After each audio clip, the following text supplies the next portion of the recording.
I. From the large ballroom of Skvoreshniki, the room in which the last interview with Varvara Petrovna and Stepan Trofimovich had taken place, the fire could be plainly seen. At daybreak, soon after 5 in the morning, Liza was standing at the farthest window on the right looking intently at the fading glow. She was alone in the room. She was wearing the dress she had worn the day before at the matinee, a very smart light green dress covered with lace, but crushed and put on carelessly and with haste. Suddenly noticing that some of the hooks were undone in front, she flushed, hurriedly set it right, snatched up from a chair the red shawl she had flung down when she came in the day before, and put it round her neck. Some locks of her luxuriant hair had come loose and showed below the shawl on her right shoulder. Her face looked weary and careworn, but her eyes glowed under her frowning brows. She went up to the window again and pressed her burning forehead against the cold pane. The door opened and Nikolai Syabolodovich came in. "I've sent a messenger on horseback," he said. "In 10 minutes we shall hear all about it. Meantime the servants say that part of the riverside quarter has been burned down, on the right side of the bridge near the quay. It's been burning since 11 o'clock, now the fire is going down." He did not go near the window, but stood 3 steps behind her. She did not turn towards him. "It ought to have been light an hour ago by the calendar, and it's still almost night," she said irritably. "Calendars always tell lies," he observed with a polite smile, but, a little ashamed, he made haste to add, "It's dull to live by the calendar, Liza." And he relapsed into silence, vexed at the ineptitude of the second sentence. Liza gave a wry smile. "You are in such a melancholy mood that you cannot even find words to speak to me. But you need not trouble, there's a point in what you said. I always live by the calendar. Every step I take is regulated by the calendar. Does that surprise you?" She turned quickly from the window and sat down in a low chair. "You sit down, too, please. We haven't long to be together and I want to say anything I like. Why shouldn't you, too, say anything you like?" Nikolai Syabolodovich sat beside her and softly, almost timidly took her hand. "What's the meaning of this tone, Liza? Where has it suddenly sprung from? What do you mean by 'we haven't long to be together'? That's the second mysterious phrase since you waked, half an hour ago." "You are beginning to reckon up my mysterious phrases," she laughed. "Do you remember I told you I was a dead woman when I came in yesterday? That you thought fit to forget. To forget or not to notice." "I don't remember, Liza." "Why dead? You must live." "And is that all? You've quite lost your flow of words." "I've lived my hour and that's enough. Do you remember Christopher Ivanovitch?" "No, I don't," he answered, frowning. "Christopher Ivanovitch at Lausanne? He bored you dreadfully. He always used to open the door and say, 'I've come for 1 minute,' and then stay the whole day. I don't want to be like Christopher Ivanovitch and stay the whole day." A look of pain came into his face. "Liza, it grieves me, this unnatural language. This affectation must hurt you, too. What's it for? What's the object of it?" His eyes glowed. "Liza," he cried, "I swear I love you now more than yesterday when you came to me." "What a strange declaration! Why bring in yesterday and today and these comparisons?" "You won't leave me," he went on, almost with despair. "We will go away together, today, won't we? Won't we?" "Aye, don't squeeze my hand so painfully. Where could we go together today? To rise again somewhere?" "No, we've made experiments enough, and it's too slow for me, and I am not fit for it. it's too exalted for me. If we are to go, let it be to Moscow, to pay visits and entertain. That's my ideal, you know. Even in Switzerland I didn't disguise from you what I was like. As we can't go to Moscow and pay visits since you are married, it's no use talking of that. Liza.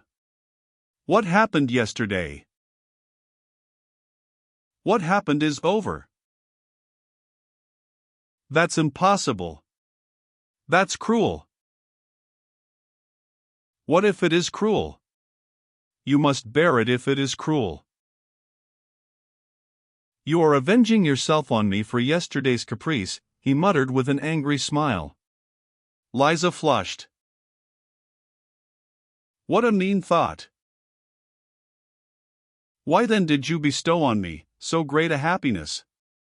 Have I the right to know? No, you must manage without rights. Don't aggravate the meanness of your supposition by stupidity. You are not lucky today. By the way, you surely can't be afraid of public opinion and that you will be blamed for this great happiness? If that's it, for God's sake don't alarm yourself. It's not your doing at all and you are not responsible to anyone. When I opened your door yesterday, you didn't even know who was coming in. It was simply my caprice, as you expressed it just now, and nothing more. You can look everyone in the face boldly and triumphantly. Your words, that laugh, have been making me feel cold with horror for the last hour. That happiness of which you speak frantically is worth everything to me. How can I lose you now? I swear I loved you less yesterday. Why are you taking everything from me today? Do you know what it has cost me, this new hope? I've paid for it with life. Your own life or another's? He got up quickly. What does that mean? He brought out, looking at her steadily. Have you paid for it with your life or with mine? Is what I mean. Or have you lost all power of understanding? Cried Liza, flushing. Why did you start up so suddenly? Why do you stare at me with such a look? You frighten me. What is it you are afraid of all the time? I noticed some time ago that you were afraid and you are now, this very minute. Good heavens, how pale you are. If you know anything, Liza, I swear I don't, and I wasn't talking of that just now when I said that I had paid for it with life. I don't understand you, she brought out, faltering apprehensively. At last a slow brooding smile came onto his lips. He slowly sat down, put his elbows on his knees, and covered his face with his hands. A bad dream and delirium. We were talking of two different things. I don't know what you were talking about. Do you mean to say you did not know yesterday that I should leave you today? Did you know or not? Don't tell a lie, did you or not? I did, he said softly. Well then, what would you have? You knew and yet you accepted that moment for yourself. Aren't we quits? Tell me the whole truth, he cried in intense distress. When you opened my door yesterday, did you know yourself that it was only for 1 hour? She looked at him with hatred. Really, the most sensible person can ask most amazing questions. And why are you so uneasy? Can it be vanity that a woman should leave you first instead of your leaving her? Do you know, Nikolai Syavolodovich, since I've been with you I've discovered that you are very generous to me, and it's just that I can't endure from you. He got up from his seat and took a few steps about the room. Very well, perhaps it was bound to end so. But how can it all have happened? That's a question to worry about. Especially as you know the answer yourself perfectly well, and understand it better than anyone on earth, and were counting on it yourself. I am a young lady, my heart has been trained on the opera, that's how it all began, that's the solution. No. There is nothing in it to fret your vanity. It is all the absolute truth.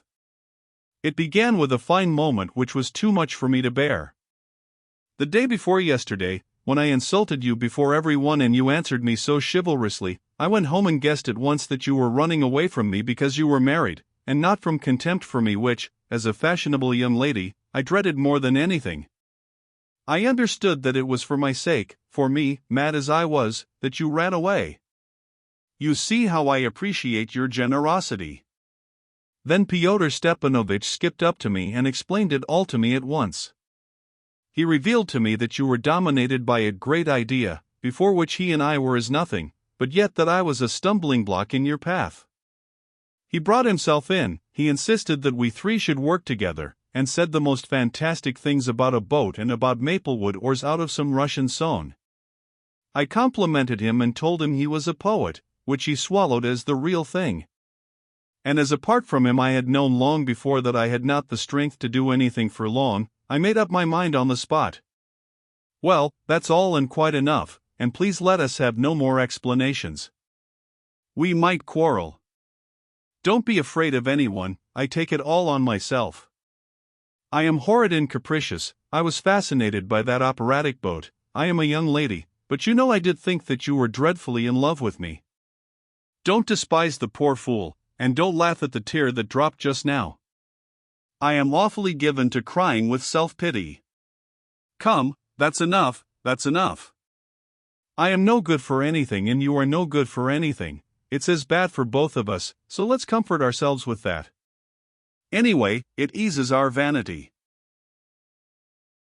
Dream and delirium, cried Stavrogin, wringing his hands, and pacing about the room. Liza, poor child, what have you done to yourself? I burnt myself in a candle, nothing more. Surely you are not crying, too? You should show less feeling and better breeding. Why did you come to me? Don't you understand what a ludicrous position you put yourself in the eyes of the world by asking such questions? Why have you ruined yourself, so grotesquely and so stupidly, and what's to be done now? And this is Stavrogin, the vampire Stavrogin, as you are called by a lady here who is in love with you. Listen. I have told you already, I've put all my life into 1 hour and I am at peace. Do the same with yours, though you've no need to, you have plenty of hours and moments of all sorts before you. As many as you, I give you my solemn word, not 1 hour more than you. He was still walking up and down and did not see the rapid penetrating glance she turned upon him, in which there seemed a dawning hope. But the light died away at the same moment. If you knew what it costs me that I can't be sincere at this moment, Liza, if I could only tell you. Tell me? You want to tell me something, to me? God save me from your secrets, she broke in almost in terror. He stopped and waited uneasily. I ought to confess that ever since those days in Switzerland I have had a strong feeling that you have something awful, loathsome, some bloodshed on your conscience, and yet something that would make you look very ridiculous. Beware of telling me, if it's true, I shall laugh you to scorn. I shall laugh at you for the rest of your life. Aie, you are turning pale again? I won't, I'll go at once. She jumped up from her chair with a movement of disgust and contempt. Torture me, punish me, vent your spite on me, he cried in despair. You have the full right. I knew I did not love you and yet I ruined you.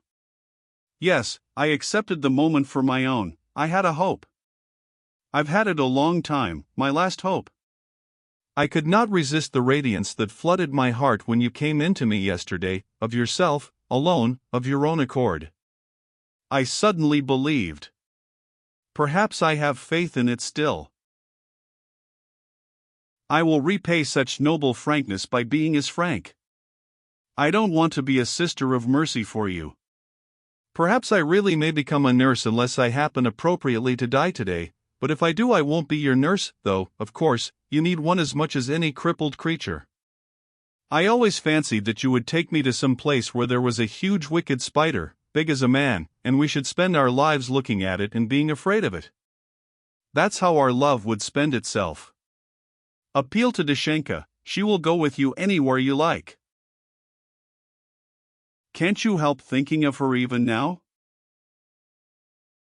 Poor little spaniel. Give her my greetings. Does she know that even in Switzerland you had fixed on her for your old age? What prudence! What foresight! AIE, who's that? At the farther end of the room a door opened a crack, a head was thrust in and vanished again hurriedly. Is that you, Alexei Yegorich? Asked Stavrogin. No, it's only I. Pyotr Stepanovich thrust himself half in again. How do you do, Lizaveta Nikolaevna? Good morning, anyway. I guessed I should find you both in this room. I have come for one moment literally, Nikolai Syavolodovich. I was anxious to have a couple of words with you at all costs, absolutely necessary, only a few words. Stavrogin moved towards him but turned back to Liza at the third step. If you hear anything directly, Liza, let me tell you I am to blame for it. She started and looked at him in dismay, but he hurriedly went out. 2. The room from which Pyotr Stepanovich had peeped in was a large oval vestibule. Alexei Yegorich had been sitting there before Pyotr Stepanovich came in, but the latter sent him away. Stavrogin closed the door after him and stood expectant. Pyotr Stepanovich looked rapidly and searchingly at him. Well, if you know already, said Pyotr Stepanovich hurriedly, his eyes looking as though they would dive into Stavrogin's soul, then, of course, we are none of us to blame, above all not you, for it's such a concatenation, such a coincidence of events. In brief, you can't be legally implicated and I've rushed here to tell you so beforehand. Have they been burnt? Murdered? Murdered but not burnt, that's the trouble, but I give you my word of honor that it's not been my fault, however much you may suspect me, eh? Do you want the whole truth? You see, the idea really did cross my mind. You hinted it yourself, not seriously, but teasing me, for, of course, you would not hint it seriously, but I couldn't bring myself to it, and wouldn't bring myself to it for anything, not for 100 rubles, and what was there to be gained by it? I mean for me. He was in desperate haste and his talk was like the clacking of a rattle.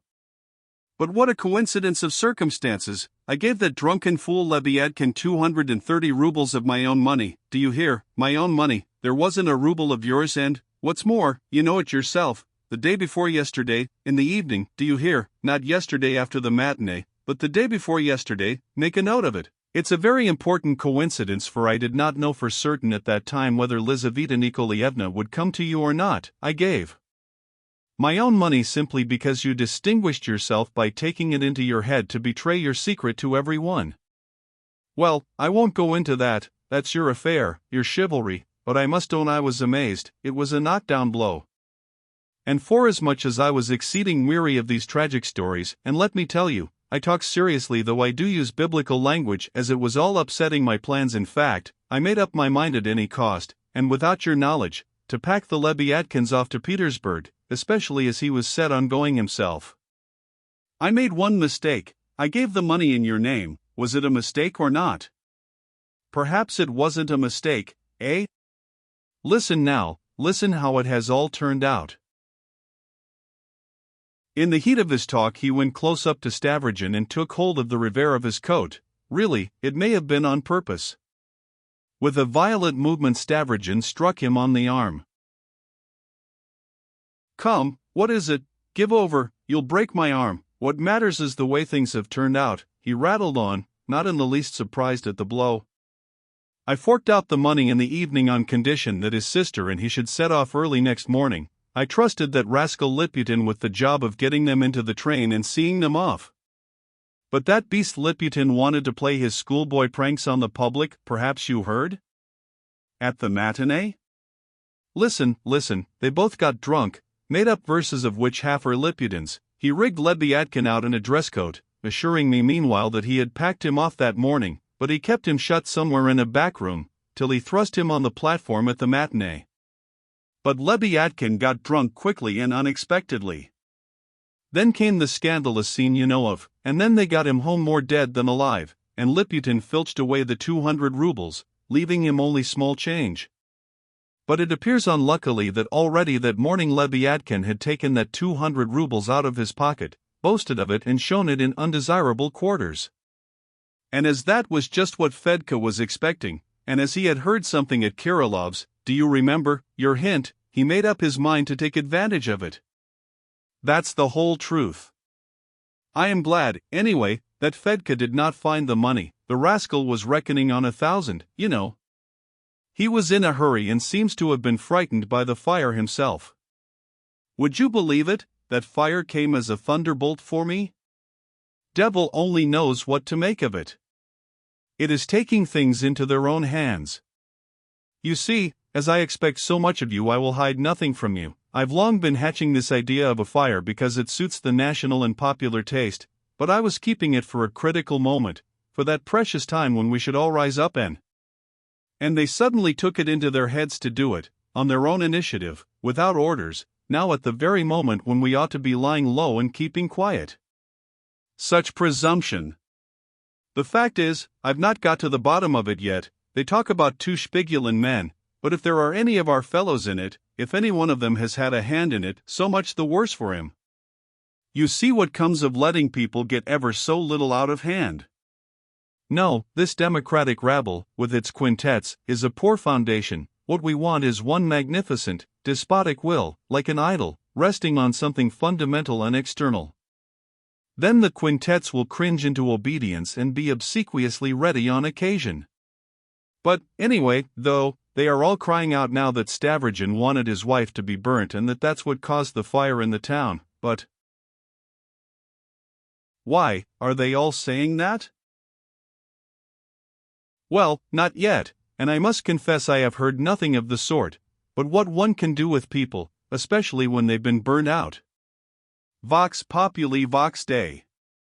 A stupid rumor is soon set going. But you really have nothing to be afraid of. From a legal point of view you are all right, and with your conscience also.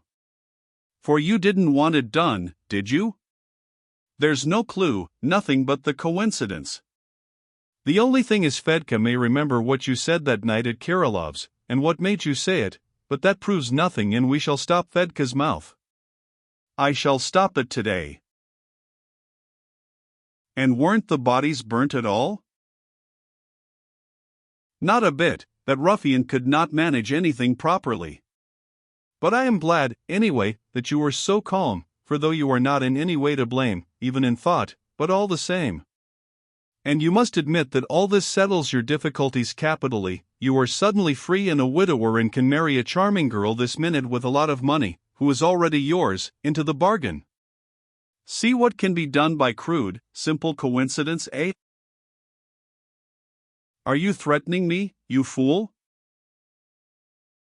Come, leave off, leave off. Here you are, calling me a fool, and what a tone to use. You ought to be glad, yet you. I rushed here on purpose to let you know in good time. Besides, how could I threaten you? As if I cared for what I could get by threats. I want you to help from goodwill and not from fear. You are the light and the sun. It's I who am terribly afraid of you, not you of me. I am not Mavriky Nikolaevich. And only fancy, as I flew here in a racing droshky I saw Mavriky Nikolaevich by the fence at the farthest corner of your garden, in his greatcoat, drenched through. He must have been sitting there all night. Queer goings on. How mad people can be. Mavriky Nikolaevich? Is that true? Yes.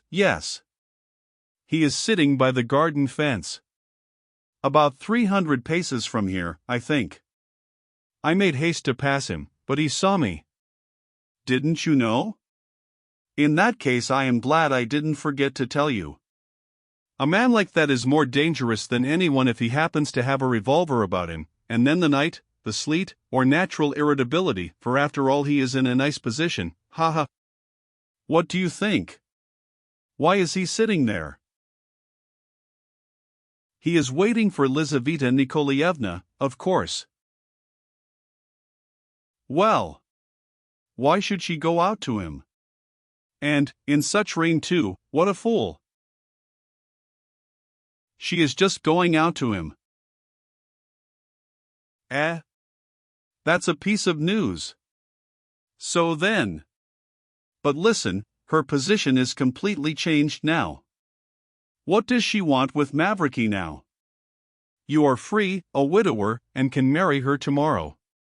She doesn't know yet. Leave it to me and I'll arrange it all for you. Where is she? We must relieve her mind too. Relieve her mind? Rather. Let's go. And do you suppose she won't guess what those dead bodies mean? Said Stavrogin, screwing up his eyes in a peculiar way. Of course she won't, said Fyodor Stepanovich with all the confidence of a perfect simpleton, for legally. Ek, what a man you are! What if she did guess? Women are so clever at shutting their eyes to such things. You don't understand women. Apart from its being altogether to her interest to marry you now, because there's no denying she's disgraced herself, apart from that, I talked to her of the boat and I saw that one could affect her by it, so that shows you what the girl is made of. Don't be uneasy, she will step over those dead bodies without turning a hair, especially as you are not to blame for them, not in the least, are you? She will only keep them in reserve to use them against you when you've been married 2 or 3 years. Every woman saves up something of the sort out of her husband's past when she gets married, but by that time, what may not happen in a year? Ha ha! If you've come in a racing droshky, take her to Mavriky Nikolaevich now. She said just now that she could not endure me and would leave me, and she certainly will not accept my carriage. What? Can she really be leaving? How can this have come about? Said Fyodor Stepanovich, staring stupidly at him. She's guessed somehow during this night that I don't love her, which she knew all along, indeed. But don't you love her? Said Fyodor Stepanovich, with an expression of extreme surprise. If so, why did you keep her when she came to you yesterday, instead of telling her plainly like an honorable man that you didn't care for her? That was horribly shabby on your part, and how mean you make me look in her eyes. Stavrogin suddenly laughed. I am laughing at my monkey, he explained at once. Ah! You saw that I was putting it on, cried Fyodor Stepanovich, laughing too, with great enjoyment. I did it to amuse you. Only fancy, as soon as you came out to me I guessed from your face that you'd been unlucky. A complete fiasco, perhaps. There. I'll bet anything, he cried, almost gasping with delight, that you've been sitting side by side in the drawing room all night wasting your precious time discussing something lofty and elevated. There, forgive me, it's not my business. I felt sure yesterday that it would all end in foolishness. I brought her to you simply to amuse you, and to show you that you wouldn't have a dull time with me. I shall be of use to you 100 times in that way. I always like pleasing people. If you don't want her now, which was what I was reckoning on when I came, then. So you brought her simply for my amusement? Why, what else? Not to make me kill my wife? Come. You've not killed her? What a tragic fellow you are. It's just the same, you killed her. I didn't kill her. I tell you I had no hand in it. You are beginning to make me uneasy, though. Go on. You said, if you don't want her now, then. Then, leave it to me, of course. I can quite easily marry her off to Mavriky Nikolaevich, though I didn't make him sit down by the fence. Don't take that notion into your head. I am afraid of him, now. You talk about my droshky, but I simply dashed by. What if he has a revolver? It's a good thing I brought mine. Here it is. He brought a revolver out of his pocket, showed it, and hid it again at once. I took it as I was coming such a long way. But I'll arrange all that for you in a twinkling. Her little heart is aching at this moment for Mavriky. It should be, anyway. And, do you know, I am really rather sorry for her? If I take her to Mavriky, she will begin about you directly. She will praise you to him and abuse him to his face. You know the heart of woman. There you are, laughing again. I am awfully glad that you are so cheerful now. Come, let's go. I'll begin with Mavriky right away, and about them, those who've been murdered, hadn't we better keep quiet now? She'll hear later on, anyway. What will she hear? Who's been murdered? What were you saying about Mavriky Nikolaevich? Said Liza, suddenly opening the door. Ah. You've been listening? What were you saying just now about Mavriky Nikolaevich? Has he been murdered? Ah. Then you didn't hear? Don't distress yourself, Mavriky Nikolaevich is alive and well, and you can satisfy yourself of it in an instant, for he is here by the wayside, by the garden fence, and I believe he's been sitting there all night. He is drenched through in his greatcoat. He saw me as I drove past. That's not true. You said murdered. Who's been murdered? She insisted with agonizing mistrust. The only people who have been murdered are my wife, her brother Lebyadkin, and their servant, Stavrogin, brought out firmly. Liza trembled and turned terribly pale. A strange brutal outrage, Lizaveta Nikolaevna. A simple case of robbery, Fyodor Stepanovich rattled off at once, simply robbery, under cover of the fire. The crime was committed by Fedka the convict, and it was all that fool Lebyadkin's fault for showing everyone his money. I rushed here with the news, it fell on me like a thunderbolt. Stavrogin could hardly stand when I told him. We were deliberating here whether to tell you at once or not. Nikolai Syavolodovich, is he telling the truth? Liza articulated faintly. No, it's false. False, said Fyodor Stepanovich, starting. What do you mean by that? Heavens! I shall go mad, cried Liza. Do you understand, anyway, that he is mad now? Fyodor Stepanovich cried at the top of his voice. After all, his wife has just been murdered. You see how white he is.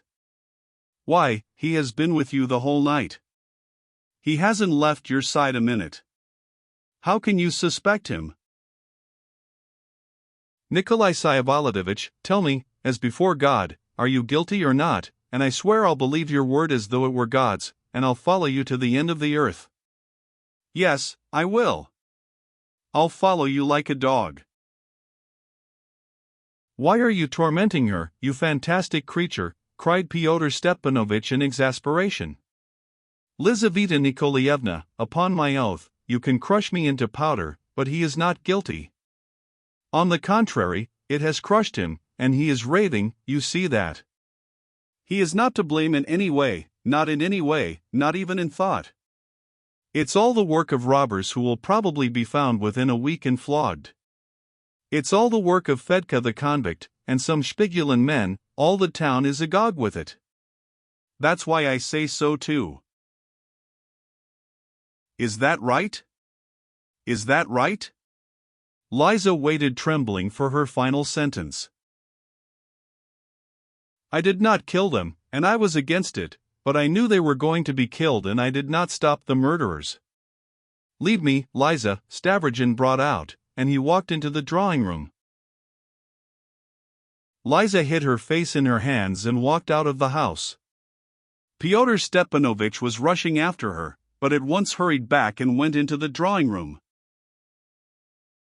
So that's your line? That's your line? So there's nothing you are afraid of? He flew at Stavrogin in an absolute fury, muttering incoherently, scarcely able to find words and foaming at the mouth. Stavrogin stood in the middle of the room and did not answer a word. He clutched a lock of his hair in his left hand and smiled helplessly.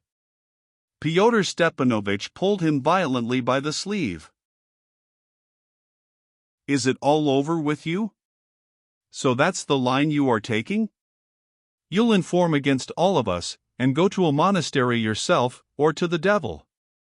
But I'll do for you, though you are not afraid of me. Ah! That's you chattering, said Stavrogin, noticing him at last. Run, he said, coming to himself suddenly, run after her, order the carriage, don't leave her. Run, run. Take her home so that no one may know, and that she mayn't go there, to the bodies, to the bodies. Force her to get into the carriage. Alexei Yegorich! Alexei Yegorich! Stay, don't shout. By now she is in Mavriky's arms. Mavriky won't put her into your carriage. Stay. There's something more important than the carriage. He seized his revolver again. Stavrogin looked at him gravely. Very well, kill me, he said softly, almost conciliatorily. Phoo! Damn it! What a maze of false sentiment a man can get into, said Fyodor Stepanovich, shaking with rage. Yes, really, you ought to be killed. She ought simply to spit at you. Fine sort of magic boat, you are a broken-down, leaky old hulk. You ought to pull yourself together if only from spite. Egg!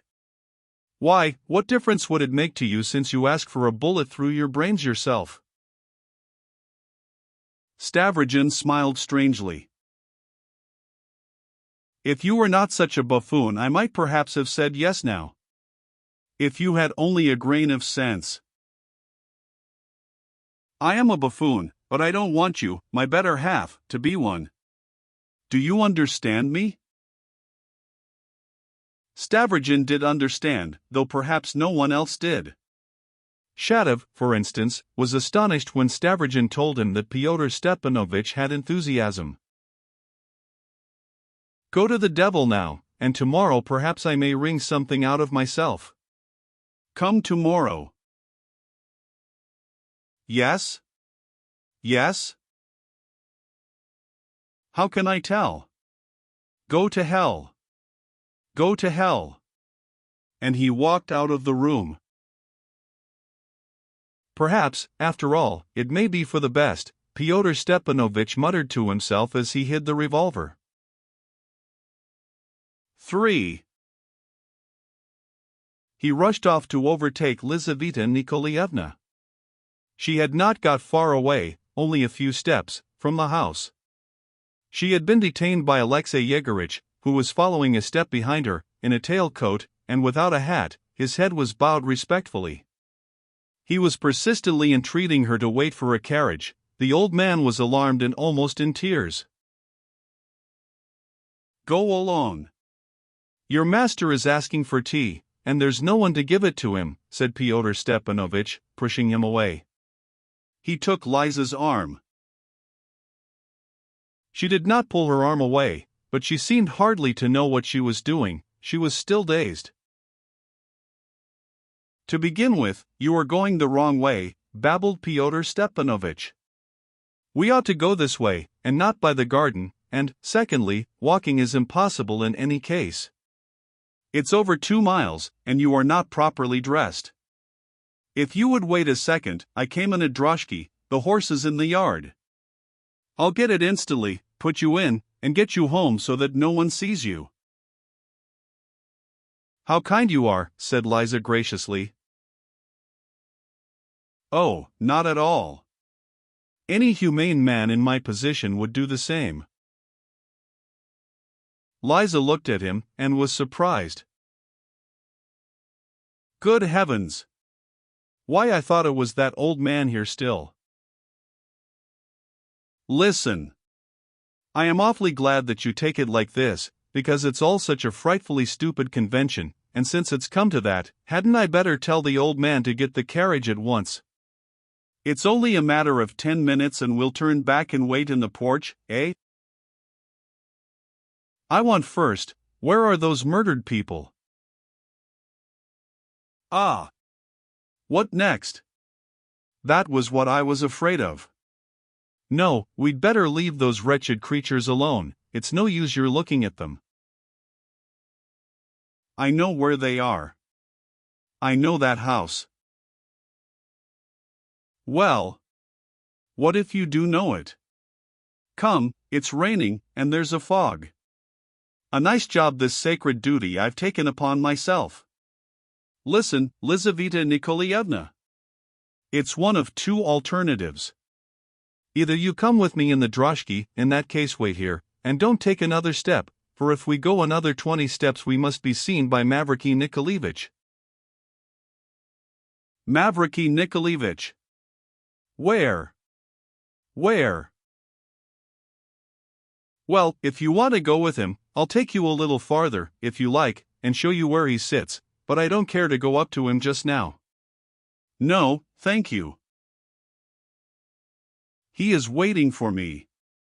Good God, she suddenly stopped, and a flush of color flooded her face. Oh! Come now. If he is an unconventional man. You know, Lizaveta Nikolaevna, it's none of my business. I am a complete outsider, and you know that yourself. But, still, I wish you well.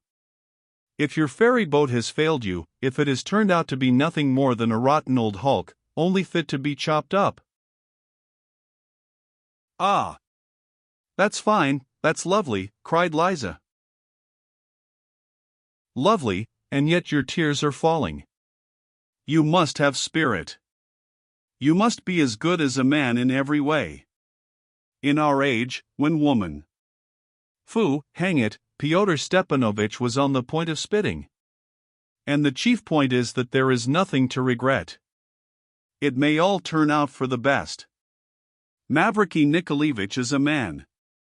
In fact, he is a man of feeling though not talkative, but that's a good thing, too, as long as he has no conventional notions, of course. Lovely, lovely. Liza laughed hysterically. Well, hang it all. Lizaveta Nikolaevna, said Fyodor Stepanovich, suddenly piqued. I am simply here on your account. It's nothing to me. I helped you yesterday when you wanted it yourself. Today, well, you can see Mavriky Nikolaevich from here, there he's sitting, he doesn't see us. I say, Lizaveta Nikolaevna, have you ever read Polenka Sax? What's that? It's the name of a novel, Polenka Sax. I read it when I was a student. In it, a very wealthy official of some sort, Sachs, arrested his wife at a summer villa for infidelity. But, hang it, it's no consequence. You'll see, Mavriky Nikolaevich will make you an offer before you get home. He doesn't see us yet. ACH. Don't let him see us. Liza cried suddenly, like a mad creature. Come away, come away. To the woods, to the fields. And she ran back. Lizaveta Nikolaevna, this is such cowardice, cried Fyodor Stepanovich, running after her. And why don't you want him to see you? On the contrary, you must look him straight in the face, with pride. If it's some feeling about that, some maidenly, that's such a prejudice, so out of date. But where are you going? Where are you going? Egg! She is running! Better go back to Stavrogin's and take my droshky. Where are you going? That's the way to the fields. There! She's fallen down. He stopped. Liza was flying along like a bird, not conscious where she was going, and Pyotr Stepanovich was already 50 paces behind her. She stumbled over a mound of earth and fell down. At the same moment there was the sound of a terrible shout from behind. It came from Mavriky Nikolaevich, who had seen her flight and her fall, and was running to her across the field. In a flash Pyotr Stepanovich had retired into Stavrogin's gateway to make haste and get into his droshky. Mavriky Nikolaevich was already standing in terrible alarm by Liza, who had risen to her feet. He was bending over her and holding her hands in both of his. All the incredible surroundings of this meeting overwhelmed him, and tears were rolling down his cheeks. He saw the woman for whom he had such reverent devotion running madly across the fields, at such an hour, in such weather, with nothing over her dress, the gay dress she wore the day before now crumpled and muddy from her fall. He could not utter a word. He took off his greatcoat, and with trembling hands put it round her shoulders. Suddenly he uttered a cry, feeling that she had pressed her lips to his hand. "Liza," he cried, "I am no good for anything, but don't drive me away from you." "Oh, no! Let us make haste away from here. Don't leave me," and, seizing his hand, she drew him after her. "Mavriky Nikolaevich," she suddenly dropped her voice timidly, "I kept a bold face there all the time, but now I am afraid of death. I shall die soon, very soon, but I am afraid to die," she whispered, pressing his hand tight. Oh, if there were someone! He looked round in despair. Some passer-by. "You will get your feet wet, you will lose your reason." It's all right," she tried to reassure him. "That's right. I am not so frightened with you. Hold my hand, lead me. Where are we going now? Home? No. I want first to see the people who have been murdered. His wife has been murdered, they say, and he says he killed her himself. But that's not true, is it? I want to see for myself those 3 who've been killed, on my account. It's because of them his love for me has grown cold since last night. I shall see and find out everything.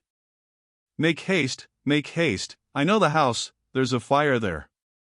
Mavriky Nikolaevich, my dear one, don't forgive me in my shame." "Why forgive me? Why are you crying?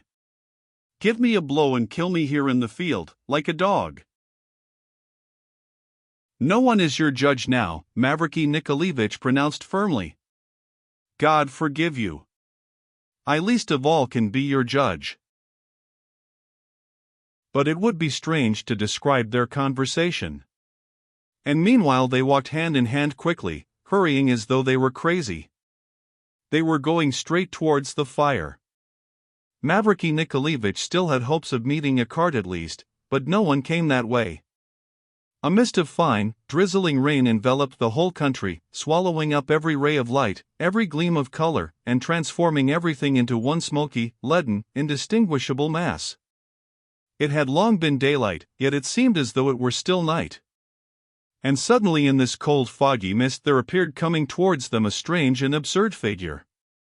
Picturing it now I think I should not have believed my eyes if I had been in Lizaveta Nikolaevna's place, yet she uttered a cry of joy, and recognized the approaching figure at once. It was Stepan Trofimovich. How he had gone off, how the insane, impracticable idea of his flight came to be carried out, of that later. I will only mention that he was in a fever that morning, yet even illness did not prevent his starting. He was walking resolutely on the damp ground. It was evident that he had planned the enterprise to the best of his ability, alone with his inexperience and lack of practical sense. He wore traveling dress, that is, a greatcoat with a wide patent leather belt, fastened with a buckle, and a pair of new high boots pulled over his trousers. Probably he had for some time past pictured a traveler as looking like this, and the belt and the high boots with the shining tops like a hussar's, in which he could hardly walk, had been ready some time before. A broad-brimmed hat, a knitted scarf, twisted close round his neck, a stick in his right hand, and an exceedingly small but extremely tightly packed bag in his left, completed his get-up. He had, besides, in the same right hand, an open umbrella. These three objects, the umbrella, the stick, and the bag, had been very awkward to carry for the first mile, and had begun to be heavy by the second. "Can it really be you?" cried Liza, looking at him with distressed wonder, after her first rush of instinctive gladness. "Lise," cried Stepan Trofimovitch, rushing to her almost in delirium too. "Cher, cher. Can you be out, too, in such a fog? You see the glow of fire. Vous êtes malheureuse, n'est-ce pas? I see, I see. Don't tell me, but don't question me either. Nous sommes tous malheureux, mais il faut les pardonner too. Pardonnons, Lise, and let us be free forever. To be quit of the world and be completely free. Il faut pardonner, pardonner, et de pardonner." "But why are you kneeling down?" "Because, taking leave of the world, I want to take leave of all my past in your person." He wept and raised both her hands to his tear-stained eyes. "I kneel to all that was beautiful in my life. I kiss and give thanks. Now I've torn myself in half, left behind a mad visionary who dreamed of soaring to the sky. Think du ans, here. A shattered, frozen old man. A tutor chez ce marchand, il existe pourtant ce marchand. But how drenched you are, Lise," he cried, jumping onto his feet, feeling that his knees too were soaked by the wet earth. "And how is it possible, you are in such a dress, and on foot, and in these fields? You are crying. Vous êtes malheureuse. Bah, I did hear something. But where have you come from now?" He asked hurried questions with an uneasy air, looking in extreme bewilderment at Mavriky Nikolaevich. "Mais savez-vous leur tuile est?" "Stepan Trofimovitch, have you heard anything about the people who've been murdered? Is it true? Is it true?" "These people. I saw the glow of their work all night. They were bound to end in this." His eyes flashed again. "I am fleeing away from madness, from a delirious dream. I am fleeing away to seek for Russia. Existe-t-elle, la Russie? Bah! C'est vous, cher capitaine. I've never doubted that I should meet you somewhere on some high adventure. But take my umbrella, and why must you be on foot? For God's sake, do at least take my umbrella, for I shall hire a carriage somewhere in any case. I am on foot because Nastasia, would have shouted for the benefit of the whole street if she'd found out I was going away. So I slipped away as far as possible incognito. I don't know, in the voice they write of there being brigands everywhere, but I thought surely I shouldn't meet a brigand the moment I came out on the road. Chère Lise, I thought you said something of someone's being murdered. Oh, mon Dieu. You are ill." Come along," cried Liza, almost in hysterics, drawing Mavriky Nikolaevich after her again. "Wait a minute, Stepan Trofimovitch," she came back suddenly to him. "Stay, poor darling, let me sign you with the cross. Perhaps it would be better to put you under control, but I'd rather make the sign of the cross over you. You, too, pray for poor Liza, just a little, don't bother too much about it. Mavriky Nikolaevich, give that baby back his umbrella. You must give it him. That's right. Come, let us go, let us go." They reached the fatal house at the very moment when the huge crowd, which had gathered round it, had already heard a good deal of Stavrogin, and of how much it was to his interest to murder his wife. Yet, I repeat, the immense majority went on listening without moving or uttering a word. The only people who were excited were bawling drunkards and excitable individuals of the same sort as the gesticulatory cabinet-maker. Everyone knew the latter as a man really of mild disposition, but he was liable on occasion to get excited and to fly off at a tangent if anything struck him in a certain way. I did not see Liza and Mavriky Nikolaevich arrive. Petrified with amazement, I first noticed Liza some distance away in the crowd, and I did not at once catch sight of Mavriky Nikolaevich. I fancy there was a moment when he fell 2 or 3 steps behind her or was pressed back by the crush. Liza, forcing her way through the crowd, seeing and noticing nothing round her, like one in a delirium, like a patient escaped from a hospital, attracted attention only too quickly, of course. There arose a hubbub of loud talking and at last sudden shouts. Someone bawled out, "It's Stavrogin's woman!" And on the other side, "It's not enough to murder them, she wants to look at them." All at once I saw an arm raised above her head from behind and suddenly brought down upon it. Liza fell to the ground. We heard a fearful scream from Mavriky Nikolaevich as he dashed to her assistance and struck with all his strength the man who stood between him and Liza. But at that instant the same cabinetmaker seized him with both arms from behind. For some minutes nothing could be distinguished in the scrimmage that followed. I believe Liza got up but was knocked down by another blow. Suddenly the crowd parted and a small space was left empty round Liza's prostrate figure, and Mavriky Nikolaevich, frantic with grief and covered with blood, was standing over her, screaming, weeping, and wringing his hands. I don't remember exactly what followed after, I only remember that they began to carry Liza away. I ran after her. She was still alive and perhaps still conscious. The cabinetmaker and 3 other men in the crowd were seized. These 3 still deny having taken any part in the dastardly deed, stubbornly maintaining that they have been arrested by mistake. Perhaps it's the truth. Though the evidence against the cabinetmaker is clear, he is so irrational that he is still unable to explain what happened coherently. I too, as a spectator, though at some distance, had to give evidence at the inquest. I declared that it had all happened entirely accidentally through the action of men perhaps moved by ill feeling, yet scarcely conscious of what they were doing, drunk and irresponsible. I am of that opinion to this day.